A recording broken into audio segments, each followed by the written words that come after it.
அனைவருக்கும் வணக்கம். இப்பொழுது நாம பார்க்க இருக்கிற பாடப்பகுதி நன்னூலின் பாடம் சொல்லும் வரலாறு, மாணாக்கர் யார் யாரு, அதுக்கப்புறம் பாடம் கேட்டலின் ஒரு வரலாறு அப்படிங்கிற ஒரு 3 பகுதியை நம்ம பார்க்க போறோம். ஏற்கனவே ஆசிரியர் ஆகாதவர் அதெல்லாம் நம்ம பார்த்துருக்கோம். ஏன்னா மொத்தம் இன்னொன்று சொல்லணும்னா நூல் அப்படிங்கிறதுக்குள்ள மன்னிக்கணும், பொதுப்பாயிரத்துல 5 பகுதிகள் இருக்கின்றன. ஏன்னா மொழி அப்படின்னாவே கேட்பவர் சொல்பவர் அப்படி உங்களுக்கு தெரியுங்களா? கேட்பவர் சொல்பவர். இந்த கேட்பவர் இந்த சொல்பவர் நூலை அடிப்படையாக கொண்டு சொல்வார். அப்ப அதுல நூலாசிரியர் வந்துடுவார். அப்ப நூலாசிரியர் நூலாசிரியர், நூல் சொல்லும் முறை, சரிங்களா?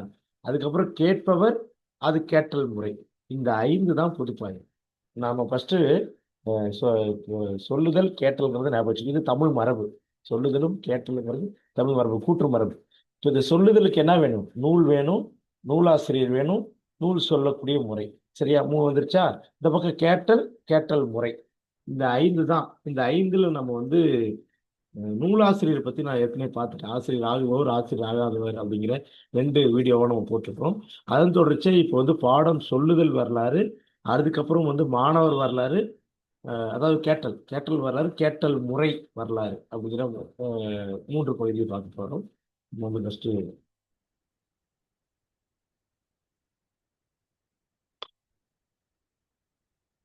இப்போ உங்களுக்கு பிபிடி நல்லா ப்ரெசென்ட் ஆகும்னு நினைக்கிறேன். ஒவ்வொன்றா பார்த்து ரொம்ப சிம்பிள். பாடம் சொல்லும் வரலாறுக்கு ஒரே ஒரு நூற்பா தான் கொடுக்கப்பட்டிருக்கு. அந்த நூற்பா ஃபர்ஸ்ட் படிக்கிறேன். ஈதல் இயல்பே இயம்பும் காலமும் இடனும் வாளிதின் நோக்கி சிறந்துளி இருந்து தன் தெய்வம் வாழ்த்தி உரைக்கப்படும் பொருள் உள்ளத்து அமைத்து விரையான் வெகுளான் விரும்பி முகமலர்ந்து கொள்வோன் கொள்வகை அறிந்து அவன் உளம் போல கோட்டமில் மனத்தின் நூல் கொடுத்தல் என்ப. சரிங்களா? இது நூற்பா ஒவ்வொரு வழியா நம்ம பார்க்கணும் அப்படின்னா, ஈதல் இயல்பு. ஏன்னா பாடம்ங்கிறது சொல்லுதல். ஏன்னா அந்த காலத்துல சொல்லுதல் கேட்டலாதான் பாடம் நடத்தக்கூடிய முறை இருந்தது நமக்கு தெரியும். இந்த சொல்லுதல் முறை இன்றைக்கு இருக்கிற பாடம் நடத்துறதை மனசுல வச்சுக்கோங்க. அதை மனசுல வச்சுக்கிட்டா இன்னைக்கு பாடம் நடத்துறதும் ஆசிரியர் சொல்லுவார், மாணவர் கேட்பார், மாணவர் கேட்டாலும் ஆசிரியர் சொல்லுவார். இந்த மியூச்சுவல் ஒரு இன்ட்ராக்ஷனா அது இருக்கும். இன்னைக்கு கல்வி முறை, அன்னைக்கு கல்வி முறையில ஒன் வேவா இருந்துச்சு. இன்னைக்கு இன்ட்ராக்ஷன் கல்வி மெத்தடு தான். இன்னொன்னு சொல்ல போனா ஸ்டூடெண்ட் ஓரியன்டட் மெத்தடா அது மாறி இருக்கு இன்னைக்கு இருக்கிற எஜுகேஷன். அந்த மெத்தடை வச்சுக்கிட்டே இதை நம்ம புரிஞ்சுக்க முடியும். சரிங்களா? ஏன்னா அந்த மெத்தடை நம்ம வச்சுக்கோங்க. இப்ப பாடம் சொல்லுதல், அதாவது ஈதல் பண்பு. பாடம் சொல்லுதல்ங்கிறது ஈதல் பண்பு. ஏன்னா கொடுக்குற ஆசிரியர் மாணவர்கிட்ட தன் அறிவை கொடுக்கிறார். அப்ப ஈதல் பண்புடையதுதான் பாடம் சொல்லுதல். அந்த ஈதல் பண்புடைய பாடம் சொல்லும் பொழுது என்ன நடக்கும் அப்படின்னா, காலமும் இடனும் வாலிது நோக்கி. காலம், டைம், நமக்கு டைம் டேபிள் போடுறாங்களா? மனசுல இதை கம்பேர் பண்ணிங்க. இன்னைக்கு எஜுகேஷனை கம்பேர் பண்ணிங்க. இன்னைக்கு நீங்க ஒரு காலேஜ் இப்படி இமேஜின் பண்ணிக்கோங்களேன். நான் இப்படி வச்சுக்கேன். இன்னைக்கு காலேஜுக்குள்ள நான் போறேன் அப்படின்னா, நான் ஒரு ஆசிரியர்னு வச்சுக்குவேன். இப்ப ஆசிரியர் நான் என்ன செய்வேன்? ஃபர்ஸ்ட் எடுத்தோடனே காலம், டைம் டேபிள் எடுத்து பார்ப்பேன். இன்னைக்கு வரும்போது டைம் டேபிள் எடுத்து பார்ப்பேன்.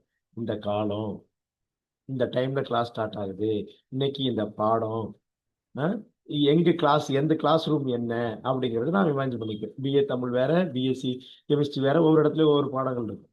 சரியா? அப்ப எல்லாத்துக்கும் நான் பாடம் நடத்த, அப்ப அந்தந்த வகுப்பு, அப்ப காலம் இடத்தை ஆராய்ந்து நோக்கி அதுல ஒரு சிறப்பான இடத்துல போய் இருந்து இருந்து நின்று கொண்டு இருந்துன்னு வச்சுக்கோங்க. இருந்து எப்படி பாடம் சொல்லுவேன் அப்படின்னா, முதல்ல இறைவனை வாழ்த்தி, அதுக்கப்புறம் உரைக்கப்படும் பொருள், நான் என்னத்தை பாடம் நடத்த போறேன்னா அதை மனசுக்குள்ள ஏற்கனவே இருத்தி வச்சுக்கிட்டு, வேகமாக நடத்தாமல், மாணவர்கள் மீது கோபப்படாமல், விருப்பத்துடன் முகமலர்ச்சியோடு மாணவருக்கு எப்படி சொன்னா புரியுமோ அப்படி சொல்லி மாணவர்களை ஏற்க வைத்து மனம் கோணாமல் சொல்லி தருவதுதான் பாடம் சொல்லுதலுடைய வரலாறு அல்லது முறை. வரலாறுன்னு சொன்னா கூட தவறாயிரும். பாடம் சொல்லுதலுடைய முறை, அதுதான் சரியான வார்த்தையா இருக்கும். ஏன்னா வரலாறுங்கிற வார்த்தை இங்க கொடுக்கல. இது உரையாசிரியர் சொல்லக்கூடிய வார்த்தை. பாடம் சொல்லுதல் தான் சொல்லக்கூடிய முறைன்னு வச்சுக்கலாம், மெத்தடு. இப்ப இதை நான் சொல்லும் போது இப்ப நூற்பாகம் பார்த்தீங்கன்னா, காலமும் இடமும் வாலிதின் நோக்கி, காலத்தையும் இடத்தையும் நன்கு ஆராய்ந்து, சிறந்துளி இருந்து, சிறப்பாக அந்த இடத்தில் இருந்து கொண்டு, தெய்வத்தை வாழ்த்து விட்டு முதல் இறை வாழ்த்து எல்லா ஸ்கூல்லையும் காலேஜ்லயும் இறை வாழ்த்துன்னு ஒன்று இருக்கு சரிங்களா. அது வெவ்வேறு முறைன்றதுனால ஆனால் இறை வாழ்த்துன்னு ஒன்று இருக்கு. தெய்வத்தை வாழ்த்தி உரைக்கப்படும் பொருள் என்னத்தை நான் நடத்த போறேன்னா அதை மனசில் நிறுத்தி கொண்டு மனசில் வைத்துக்கொண்டு வேகமாக நடத்தாமல் மனசுல வச்சுக்கணும். ஆனா மெதுவா வேகமாக நடத்தாமல் மாணவர்கள் மீது கோவப்படாமல் முகமலர்ச்சியோடு விருப்பத்துடன் எப்படி சொன்னா புரியுமோ அந்த வகையில் சொல்லி அவர்களுக்கு மாணவர்களுக்கு புரிய வைத்து மனம் கோணாமல் நடத்துவதுதான் பாடம் சொல்வதனுடைய முறை அப்படிங்கிறது. தொகுத்து சொல்லிடுறேன். கொடுத்தல் ஈதல் பண்புடைய பாடம் சொல்லுதலை சொல்லும் பொழுது காலத்தையும் இடத்தையும் ஆராய்ந்து அந்த சிறப்பான இடத்தில் இருந்து கொண்டு தெய்வத்தை எல்லாம் வாழ்த்தி இன்னதை நடத்தப் போகிறோம் என்பதை மனதில் இருத்தி கொண்டு வேக வேகமாக சொல்லாமல் கோபப்படாமல் விருப்பத்துடன் முகமலர்ச்சியோடு எப்படி சொன்னா எவ்வகையில் சொல்ல வேண்டுமோ அவ்வகையில் சொல்லி மாணவர்களை ஏற்க வைக்கும்படி அந்த மாணவர்களுடைய மனதில் சென்று தேரும்படி மனம் கோடாமல் நடத்துவதே பாடம் சொல்வதனுடைய முறை என்று நன்னூல் குறிப்பிடுகிறது. இதுதான் அதனுடைய சுருக்கமான விளக்கம். இது நூற்பாடி பதிவில் நீங்க பார்த்துக்கீங்க. அடுத்து மாணவனுடைய வரலாறுன்னு அது சோம்பல் வரிசை உரையில கொடுத்தனால நான் அப்படியே டைப் பண்ணியிருக்கேன். முறையில் வச்சுக்கிறது இன்னும் பொருத்தமாக இருக்கும் அப்படிங்கிறத நான் உங்கள்கிட்ட பதிவு பண்ணிக்கிறேன். யாரெல்லாம் மாணவர் ஒரு லிஸ்ட் அவுட் பண்றாங்க இந்த காலத்துக்கு அது பொருத்தமாகிறது ஒரு கொஸ்டின். என்னுடைய மாணவர் கூட நான் பாடம் நடத்தும் போது கேள்வி கேட்டாரு. அது உள்ள வரும்போது சொல்றேன் பாருங்க. இது இது முன்னாடி வீடியோவுக்கு நான் விட்டுட்டேன். அதை சொல்லும்போது நான் மாற்ற மறந்துட்டேன். அதை நீங்கள் இந்த வீடியோவில் காட்டுறேன் பாருங்கள், அதை பார்த்துக்கோங்க. இப்போ அடுத்து அதுதான் மொத்தம் எத்தனை பாயிண்ட் இருக்கு. நான் பிபிடியை வந்து சேஞ்ச் பண்ணாமல் இருந்தேன் சரிங்களா. அதை நான் இப்போ மாற்றிருக்கிறேன். அதை கொஞ்ச நேரம் நிறுத்தி வச்சுருக்கேன். நீங்கள் படிக்கும்போது அது உங்களுக்கு ஹெல்ப்பாக இருக்கு. இப்போ பாடம் சொல்லுதல் வரேன் ஒரு கான்சியஸாக நான் பாடம் நடத்தும்போது கிளாஸில் நடத்துவோம் இல்லைங்களா. நடத்தும்போது நம்ம வேகமாக பசங்களுடைய முகத்தை பார்த்து நடத்துவோம். அப்படி ஒரு ப்ராக்டிஸ்ன்றதுனால இந்த பிபிடிங்கிற ஒரு நவீன டெக்னாலஜி நம்ம மாறும் பொழுது நம்ம அதுக்கேற்ற மாதிரி நம்ம கொஞ்சம் அப்டேட் ஆக வேண்டியதா இருக்கு. சரி, இப்ப மாணவன் யாரு அப்படின்னு சொல்றாங்க பாருங்க.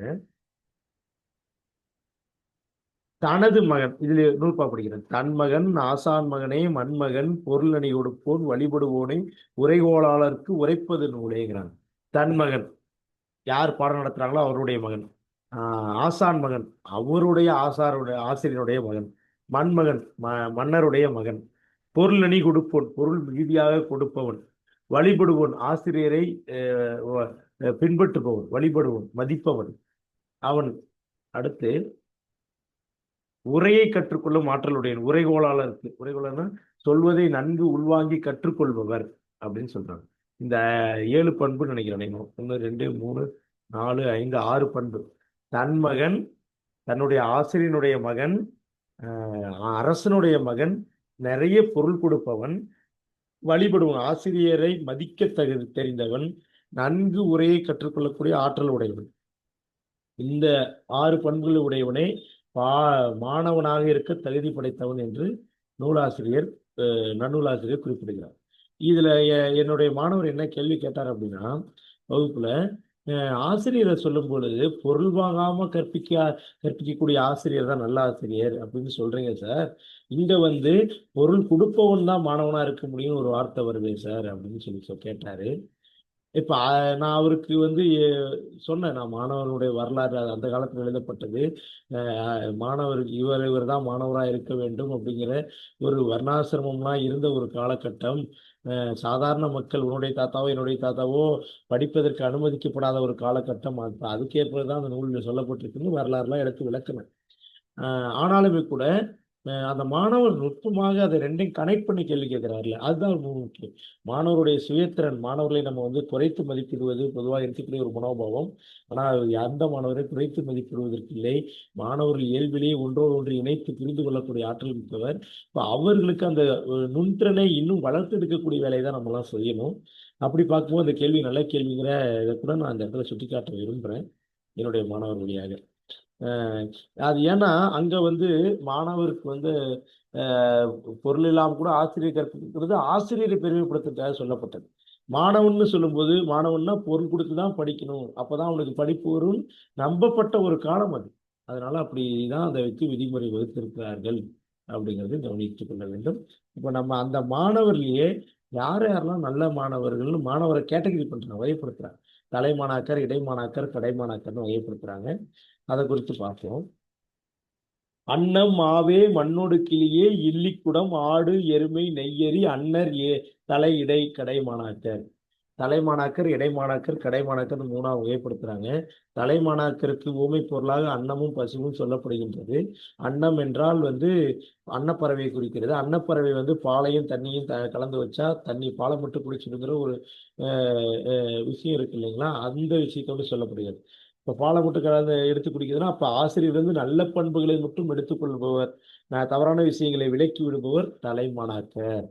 ரெண்டாவது பசு. பசு என்ன செய்யும் அப்படின்னா, நல்லா புல்லை மேய்ந்து விட்டு அசை போடும்.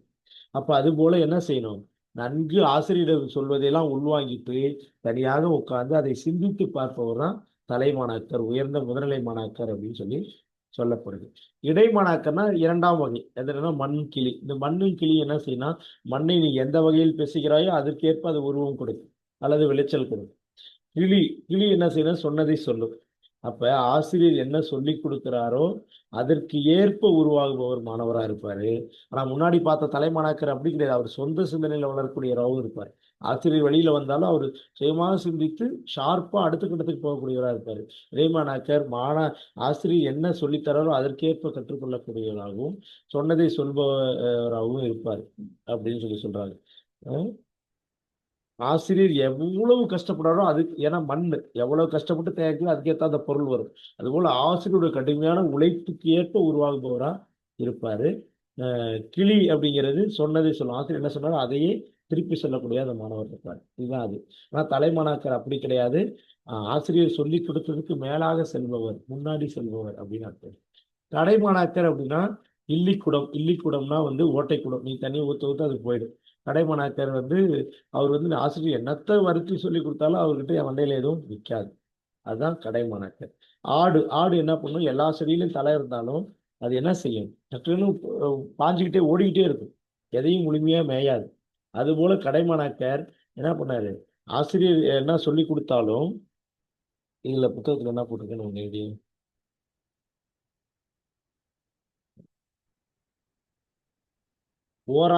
ஒரே ஆசிரியர்கிட்ட அவர் கத்துக்க மாட்டார், பல ஆசிரியர்கிட்ட ஒரே ஆசிரியர்கிட்ட எங்கேயும் முழுமையா கத்துக்க, எத்தனை ஆசிரியர்கிட்ட அவர் கத்துக்கிட்டாலும் முழுமையா கத்துக்க மாட்டார். ஆடு போல பல இடங்களில் மேய்வார் அப்படிங்கிறது தான். எருமை அப்படிங்கிறது தண்ணியை கலக்கிட்டு தான் அந்த தண்ணியை குடிக்கும். அதுபோல ஆசிரியர் வருத்தி பாடம் கேட்பவராக இருப்பார். ஆசிரியரை போட்டு துன்புறுத்தக்கூடியவராக அந்த மாணவர் இருப்பார். நெய்யரி அப்படின்னா வடிகட்டி. என்னத்தை வடிகட்டு, அது ஒரு பண்ணாடையை கூட இன்னைக்கு வடிகட்டுறாங்க. பனைமரத்தில் ஆடையை கூட வடிகட்டுவாங்க, அதை கூட புரிஞ்சுக்கலாம். அது என்ன பண்ணுவோம், கெட்டதை இருத்தி வச்சுக்கும், நல்லதை கீழே விட்டுரும். அதுபோல தவறான விஷயங்களை கற்றுக்கொண்டு நல்ல விஷயங்களை விட்டு விடுபவர் கடைமாணாக்கராக இருப்பார் அப்படின்னு சொல்லிட்டு நன்னூல் சொல்லுது. யாரெல்லாம் மாணவர் இல்லைன்னு சொல்றாங்க அப்படின்னா, இது அப்படியே தான். இந்த படிக்கிற அதுக்கேற்ற மாதிரி களி, மடி, மானி, காமி, இதுல ஒரு வார்த்தை கூட விட்டுட்டேன், நீங்க அதை சேர்த்துக்கோங்க. சாமி, கல்வன், பிணியன், ஏழை, பிணக்கன், சினத்தன், துயில்வோன், மந்தன், தொண்ணூறு கஞ்சி, தடுமாறும் உளத்தன், தருகனன், பாவி, படிரன் அப்படின்னு சொல்லி இன்னொருக்கு பகரார் நூலை. இவங்களுக்கெல்லாம் நூலை சொல்லித்தரவே கூடாது. யாரு, கல் குடிப்பவன். மடி அப்படின்னா சோம்பேறித்தன்மை உடையவன். மானிங்கிறத விட்டுட்டேன், அதை நீங்க நோட் பண்ணிக்கணும். மானி அப்படின்னா செருக்குடையவன், ஆணவம் உடையவன். அடுத்து காமினா காமத்தன்மை கொண்டவன். கல்வன்னா திருட்டுத்தனம் உடையவன். பிணியன்னா நோயாளி. ஏழைனா பொருள் இல்லாதவன். பிணக்கன் அப்படின்னா மாறுபாடு உடையவன், சொன்ன விஷயத்திலிருந்து எப்பயும் மாத்தி மாத்தி எடுத்துக்கொள்வன், தவறான பொருளை புரிந்து கொள்பவன். சினத்தன்னா கோபப்படுபவன். துயில்வோன்னா மிகுதியாக உறங்குவோம், எப்பயுமே உறங்கிக்கிட்டே இருப்போம். மந்தன் அப்படின்னா அறிவில்லாதவன். தொண்ணூறு கஞ்சி, தடுமாறும் உளத்தன் அப்படின்னா பழைய நூல்களை படிப்பதற்கு அச்சம் கொள்பவன். தருகன்னா அஞ்ச வேண்டியதற்கு அஞ்சாதவன். பாவினா, தருகன்னா வீரம் தான், ஆனா இங்க அந்த வீரம் எதுவா இருக்கணும், அஞ்ச வேண்டியதுக்கு அஞ்சுவதா இருக்கணும். திருவள்ளுவர் கூட அதுக்கு திருக்குறள் சொல்லியிருக்காரு. பாவி அப்படின்னா தீமை செய்பவன். படிரன்னா பொய் சொல்லுபவன், வஞ்சகம் உடையவன். இவனுக்கெல்லாம் வந்து பாடம் சொல்லி கொடுக்கவே கூடாது அப்படின்னு சொல்லி வகைப்படுத்தியிருக்கிறாங்க. இதை வந்து கொஞ்சம் மனப்பாடம் பண்ணி தான் ஆகணும். இதை வந்து யார் யார் மோசமான பழக்க வழக்கங்கள் எல்லாத்தையும் அதில் லிஸ்ட் அவுட் பண்ணுறாங்க. பாடம் கேட்டலின் வரலாறு அப்படிங்கிறது இதை எப்படி சொல்லலாம்னா, நூற்பாவை படிக்கிறேன். கோடல் மரபே கூறும் காலை படிச்சு படிச்சு விளக்குறேன். கோடல் மரபே கூறும் காலைனா எல்லாம் மஞ்சள் குறியில கொடுத்துருக்கேன் பாருங்க. கொள்ளுதல் மரபு, கோடல் மரபுனா கொள்ளுதல், பாடம் கேட்டல், பாடத்தை உள்வாங்கிக் கொள்ளுதல்.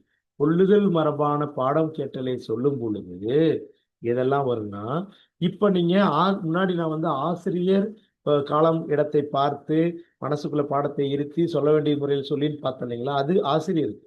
அதே ஒரு மாணவன் கல்லூரிக்கு வரானா அதை கற்பனை பண்ணிக்கங்களேன். நான் ஃபர்ஸ்ட் நூற்பாவை சொல்லிடுறேன்.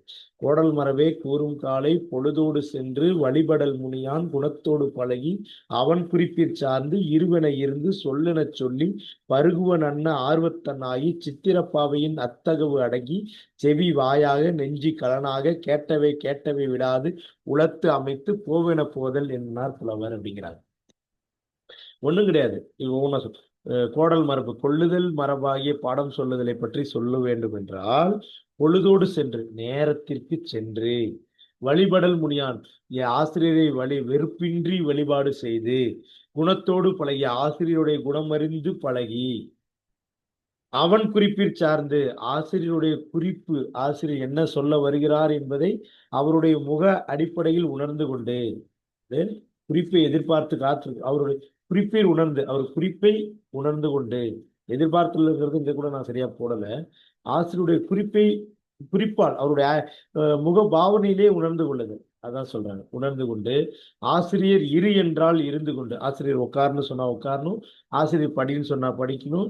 நீர் வேட்கையை போல தாகம் தண்ணி எப்படி தாகம் எடுக்கும் அதுபோல கற்றலில் விருப்பம் உடையவனாக இருக்கணும் அப்படின்னு சொல்றாங்க. இருந்து கொண்டு உட்கார்ந்துருக்கணும். ஓவியம் போல அசைவற்று இருக்கணும். ஆசிரியர் என்ன சொல்லுவாரு, அப்படியே உட்கார்ந்துருக்கணும். மனம் மொழி மொய் பேசாம அமைதியா கிளாஸ்ல இருக்கணும்னு சொல்றாருல ஆசிரியர், அது போல இருக்கணும்னு அமைதியா இருக்கிறத பத்தி சொல்றாங்க. செவி வாயா, எப்படி உணவு சாப்பிடும் போது வாய் வழியா சாப்பிட்றோம், வயிறு கொள்ளுது இல்ல, இந்த வாயுங்கிறது இங்க செவிதான். ஏன்னா கேட்டல், செவியில கேட்டுட்டு உள்ளம், உள்ளம்ங்கிறது நெஞ்சதான் நம்ம எப்போதும் சொல்லுவோம். உள்ளத்தை வயிறாக கொண்டு இதமாக கொண்டு ஆசிரியர் சொன்ன கருத்துக்களை விட்டுவிடாமல் மனதில் பதிய வைத்தல் அப்படிங்கிறது. மனதில் பதிய வைத்தல், பதிய வைத்த பிறகு ஆசிரியர் போ என்று சொன்னால் போகும். இதுதான் ஒரு மாணவன் பாடம் கேட்டலுடைய முறை. நான் தொகுத்து சொல்லணும் அப்படி சொல்றேன். பாடம் கேட்டலுக்கு என்ன பண்ணும், ஆசிரியர் ஃபர்ஸ்ட் எடுத்தோன்னா என்ன செய்யணும்னா வந்து காலத்தை டைமுக்கு வகுப்புக்குள்ள வரணும். வந்த உடனேயே ஆசிரியரை வணங்கணும். இது எல்லாமே நீங்க செய்யறதுதான். வகுப்புக்குள்ள வரீங்க, ஆசிரியர் வந்தோடனே எழுந்து வணங்குறீங்க. வணங்கின உடனே அதை எப்படின்னா வந்து வெறுப்பு இல்லாமல் வணங்கணும்னு சொல்றாங்க. அதுதான் ரொம்ப முக்கியம். வெறுப்பு இல்லாமல் வணங்கணும். இங்க இருக்கு, வெறுப்பு இல்லாமல் வணங்கணும். ஆசிரியர் குணமறிந்து பழகணும். ஆசிரியர்கிட்ட பேசும்பொழுது அவர் ஆசிரியர் கேரக்டர் என்னவோ அதுக்கேற்ற மாதிரி பேசணுங்கிறார். குணமறிந்து பழகணும். அவர் என்ன சொல்ல வராருங்கிறத அவரையே கவனிக்கணும். அவருடைய குறிப்புகளை கவனிக்கணும். அவருடைய முக குறிப்புகளையும் தோற்ற குறிப்புகளையும் கவனிக்கணும். கவனிச்சோம்னா அவர் இரு என்று சொன்னால் உட்காரணும், படி என்று சொன்னால் எடுத்து படிக்கணும். நீர் வேட்கை கொண்டவன் எப்படி இருப்பானோ அது போல வந்து தாகம் தன்மை கொண்டவனா, அதாவது விருப்பமுடன் அந்த பாடத்தை கவனிப்பவனாக மாறி இருக்கணும் அப்படின்னு சொல்றாரு. அப்புறம் ஓவியம் போல அந்த அசைவற்று இருந்து அந்த பாடத்தை கவனிக்கணும் அப்படின்னு சொல்றாங்க. அங்க செவிதான் வாயா இருக்கணும், உள்ளம் தான் வந்து இடமா இருக்கணும். அவர் சொல்றதை அந்த நெஞ்சுக்குள்ள வாங்கி உள்ள மனதில் பதிய வைத்துக் கொள்ள வேண்டும். நெஞ்சுங்கிறது மனதில் பதிய வைத்துக் கொள்ள வேண்டும். கடைசியில் வகுப்பு முடித்து விட்டது நீங்கள் செல்லுங்கள் என்றால் நீங்கள் செல்ல வேண்டும். இது ஒரு வகுப்பை வந்து இது வந்து விதிமுறையா இருந்தாலுமே கூட, ஆனா இது எல்லாமே ஆண் விகுதி போட்டிருக்கும். ஏன்னா அந்த காலத்துல பெண்கள் படிப்பதற்கு அனுமதி கிடையாது. அதனால ஆண் விகுதி போட்டு சொல்லப்பட்டிருக்கு. ஆனா இன்று இது பொதுவான விதியாகவும் எடுத்துக்கொள்ளலாம். சில மாற்றங்களோடு இதை அனுமதிக்கலாம். இன்றைய வகுப்பை நீங்க மனதில் கற்பனை செய்து கொண்டு இதை படிக்கும் பொழுது உங்கள் மனதை விட்டு இது அகலாது. அது பாடம் சொல்லுதலா இருக்கலாம், பாடம் கேட்டுவதெல்லாம் இருக்கலாம், மாணாக்கர் வகையா இருக்கலாம். எதா இருந்தாலும் நாம் இன்றைய உலகத்தில் படிக்கிறோம். நன்னூல் பழங்காலத்தில் எழுதப்பட்டாலும் இன்றைய உலகத்தில் படிக்கிறோம். இப்ப இன்றைய உலகத்திற்கு ஏற்ப அந்த நன்னூலை உள்வாங்கி கொண்டால் மட்டுமே நாம் நன்னூலில் வெற்றி பெற முடியும். பாடம் சொல்லுதல் வரலாறு, ஆசிரியர் வகுப்பறைக்குள்ள வருவது, அவர் என்ன பாடத்தை நடத்துறாரு, எப்படி நடத்துறாருங்கிறது, மாணவன் வகுப்பறைக்குள்ள வருவது, எப்படி ஆசிரியரை கவனிக்கணும், எப்படி ஆசிரியர் சொல்றதை உள்வாங்கணும், எப்படி ஆசிரியரின் பேச்சை கேட்டு நடக்கணுங்கிறது. இதை நீங்கள் அந்த சூழ்நிலையோடு பொருத்தி படிக்குமாறு அன்புடன் கேட்டுக்கொள்கிறேன். அடுத்த வகுப்பில் சந்திப்போம். மாணவர்களுக்கு நன்றி.